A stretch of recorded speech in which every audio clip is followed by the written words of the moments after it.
ವೆಸ್ಟೀಜಲ್ಲಿ join ಆಗಿ 6 months ಆಯ್ತು. ಸಾಕಷ್ಟು ಅಡ್ಡತಡೆಗಳು ಬಂತು, ಸಾಕಷ್ಟು ಚಾಲೆಂಜಸ್ ಬಂತು, ಸಾಕಷ್ಟು ಜನ ಬರ್ತಾ ಇದ್ರು ಹೋಗ್ತಾ ಇದ್ರು. ಆದ್ರೆ ನಾನು ಯೋಚನೆ ಮಾಡ್ತಾ ಇರಲಿಲ್ಲ. ನನ್ನ ಗುರಿ ಇತ್ತು, ನಾನು ಏನಾದ್ರು ಒಂದು ಲೈಫಲ್ಲಿ ಲೀಡ್ ಮಾಡಬೇಕು ಅಂತ. ನನ್ನ ಗುರಿ ಕರೆಕ್ಟ್ ಆಗಿತ್ತು. ಆದ್ರಿಂದ ನಾನು ವರ್ಕ್ ಮಾಡ್ತಾ ಬಂದ್ರೆ ಅಪ್ಲೈನ್ ಈ ರೀತಿ ಅಲ್ಲ, ಈ ರೀತಿ ಕೆಲಸ ಮಾಡು, ಈ ರೀತಿ ಕೆಲಸ ಮಾಡು ಅಂತ ಹೇಳ್ಕೊಟ್ರು. ಆ ರೀತಿ ಅವ್ರು ಹೇಳ್ದಂತ ರೀತಿ ನಾನು ಕೆಲಸ ಮಾಡ್ತಾ ಬಂದೆ. ಅದಕ್ಕೆ ಇವತ್ತು ಡೈರೆಕ್ಟ್ ಅನ್ನೋ ಲೆವೆಲ್ಗೆ ತಲುಪಿದ್ದೀನಿ.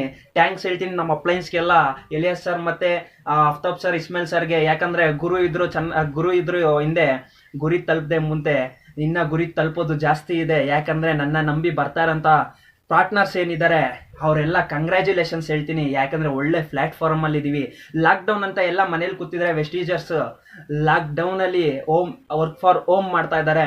ಆ ವೆಸ್ಟೀಜ್ ಪವರ್ ಹೆಂಗಿದೆ ನೋಡಿ, ವೆಸ್ಟೀಜ್ ಸಿಸ್ಟಮ್ ಹೆಂಗಿದೆ ನೋಡಿ, ವೆಸ್ಟೀಜ್ ಪ್ಲಾಟ್ಫಾರ್ಮ್ ಹೆಂಗಿದೆ ನೋಡಿ. ಹ್ಯಾಟ್ಸ್ ಆಫ್ ಹೇಳ್ತೀನಿ ವೆಸ್ಟೀಜ್ ಪ್ಲಾಟ್ಫಾರ್ಮ್ ಮಾತು ಹೇಳ್ತೀನಿ ಸ್ನೇಹಿತರೆ. ಆಗ